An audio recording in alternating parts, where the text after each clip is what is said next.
Blastpop here. Well, I've played several games now of Skies Above the Reich by Jerry White and Mark Oshted and published by GMT Games.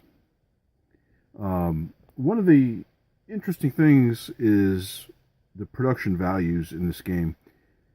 Frankly, for a war game and a solitaire game in particular, I find the game to be absolutely stunning and maybe to a certain degree overproduced.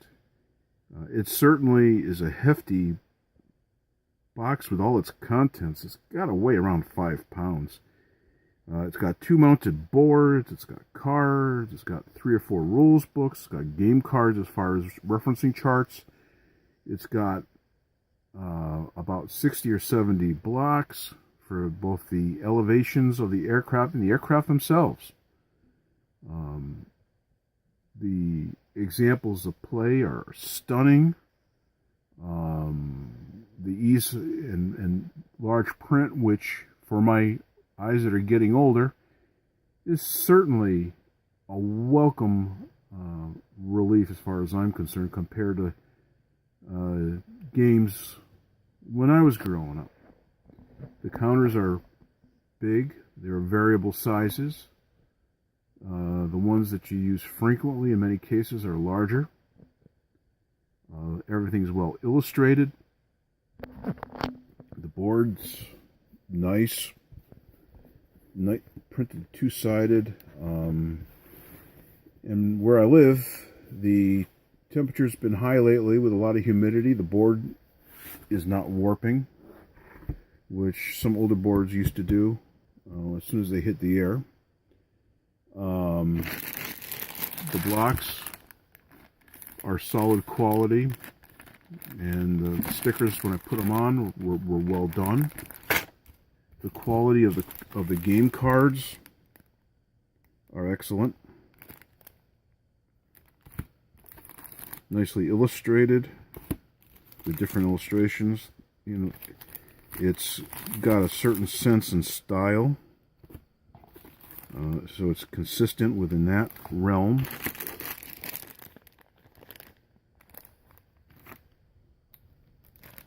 The counters, I use Altoids for some of the marker storage.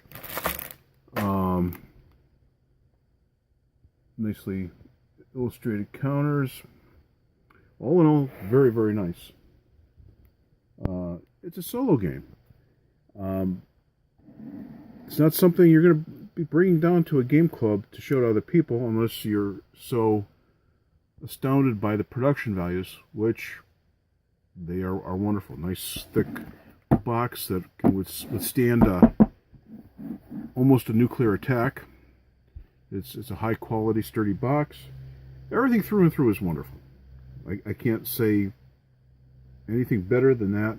High quality, sumptuous cards, blocks, boards, everything. So you know that truly is wonderful. What's interesting is just within the last several years, in the age of importing games from China, produced over there, along with the quality of computer design components and the ability to work with people around the world to produce the games, has seen a quantum leap, I think, in the quality of what is available.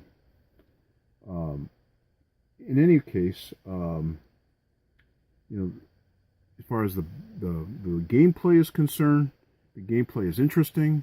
It's captivating. You can certainly play a season in one sitting, and you can probably play several seasons in one sitting and finish maybe a full campaign game from the beginning of 1942 until 1945 in maybe 2-3 sittings, I should say. All in all, you know, it plays smoothly once you've got the system down and the way that the game is organized. It's very logical.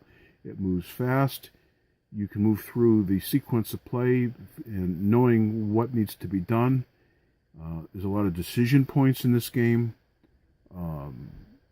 there's a lot for the players to decide in terms of what they're gonna purchase for forces to allocate to the attack, how they're going to attack, their approach, the tactics, whether you should buy rockets, drop bombs on formations to disrupt the formations. So many wonderful options that this game presents. It's not like the old solitaire games from the 1970s and 1980s where you had few real decisions and you rolled the dice and you got a story out of it. Here, not only do you have a story in Skies Above the Reich, but you have meaningful decision points in this game in which to make your own story and have unique occurrences and those wow moments that make a game interesting. One of the big criticisms of solitaire games in the past is if you did something wrong, well, nobody would know the difference in terms of the rules, whether you made a mistake and did something wrong. Here, between the ease of presentation, the numerous examples, it's, your first time out or two, you can maybe make some minor errors, but this game is such an easy game to learn and a pleasure to learn. I can't say enough about that presentation. It's will ease a player into the gameplay nicely. While it looks impressive, and because there's so much of it, it looks difficult, but the print is so large in the rule book that it is deceiving, to say the least. The game is a snap to get into, and as I said in one of my previous videos, you can read the basic introductory information to learn what everything means, how to set the game up, and then follow a sequence of play. And you are playing in literally minutes once you've started separating the counters out of the counter sheets and have mounted the stickers onto the blocks. So it's truly a wonderful experience in even learning. The game is a lot of fun. I've enjoyed it tremendously so far. I think this has got some long-term legs and playability. And so much so that I can foresee playing as the Germans, trying, overall strategically a different set of tactics in how I make my approaches, between the different maps, the random factors. And admittedly, there's some ristage here, meaning you having to roll a lot of dice.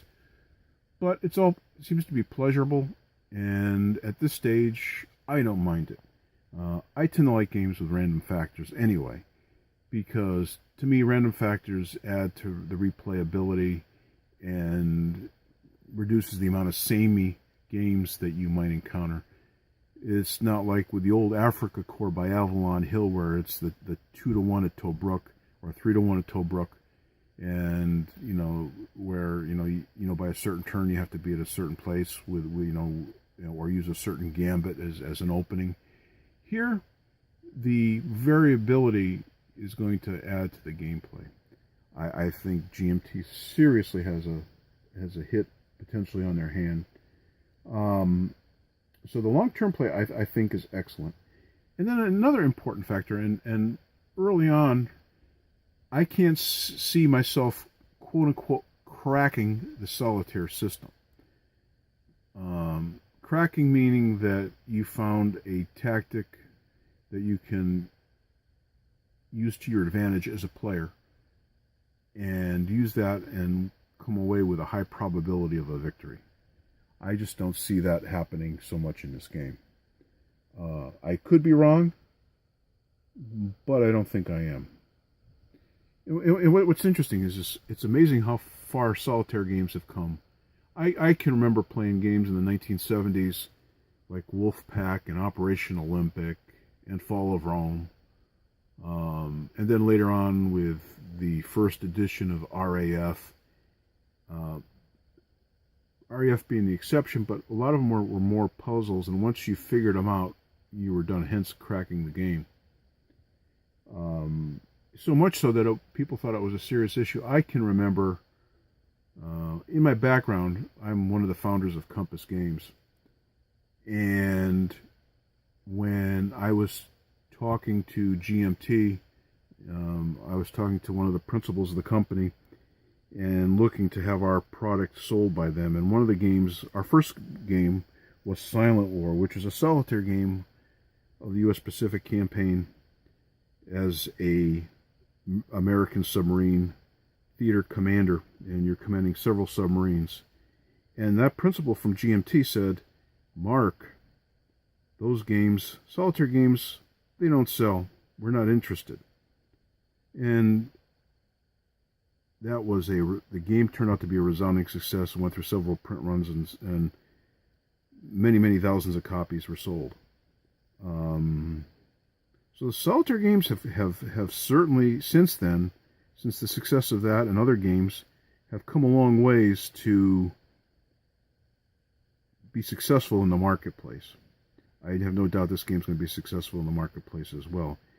But I think between Euro games like the games by Fantasy Flight Games, for instance, I can't even think of the name of it now. It's the Cthulhu Mythos games, which are cooperative games. Eldritch Horror is one of them. And the cooperative aspect, and essentially, in some respects, you're playing a multiplayer solitaire game. Solitaire games have come a long way, in recent years, and is generally accepted in the marketplace. And if you take a look at the coin games by GMT, they have bots so you can make a reasonable stab at playing the game with a reasonable opponent. And even them, they're upgunning them and improving them with their latest print runs. So it's a wonderful age to be able to play games if you don't have the time or the inclination to play against other people, but you like the tactile feel of a board game, and something that a computer game doesn't give you. The only, as far as the negatives are concerned, the setup time, I got everything here fairly organized. I have the cards and everything. The setup time isn't too bad, but what I find is that there's a lot of separate things that need to be done. For instance, you have to shuffle the cards, put them in the appropriate area, pick out your forces. Well, it doesn't take too long. It maybe takes 10 minutes to set up, which by board game standards isn't a lot. But as a solitaire game, it's probably a little longer than I would hope for. But organization is key, and keeping your forces organized and counters organized certainly helps in that respect. So, as far as I'm concerned, Skies Above the Reich earns a high place on my shelf, and if you have any interest whatsoever in World War II air combat, this is sort of like B-17 from the opposite side, where you're trying to attack the formation of B-17s. Not a fact of you're commanding one B-17 and you've got a formation of fighters coming to attack you. It twists it, turns it into a different mold, a different interesting experience. And if you like World War II, air combat, B-17 bombers, fighters, this game itches a lot of, and being a solitaire game, it itches a lot of the same, itches a lot of the different food groups as far as gaming is concerned. So, again, I would definitely give this some serious consideration to be added to a place on your, not only your game table but on your shelf that you'll be interested in keeping for years. I think this game is an out of the park home run. Please leave your comments below and like if you do, and also subscribe. This has been Blastpop. Bye.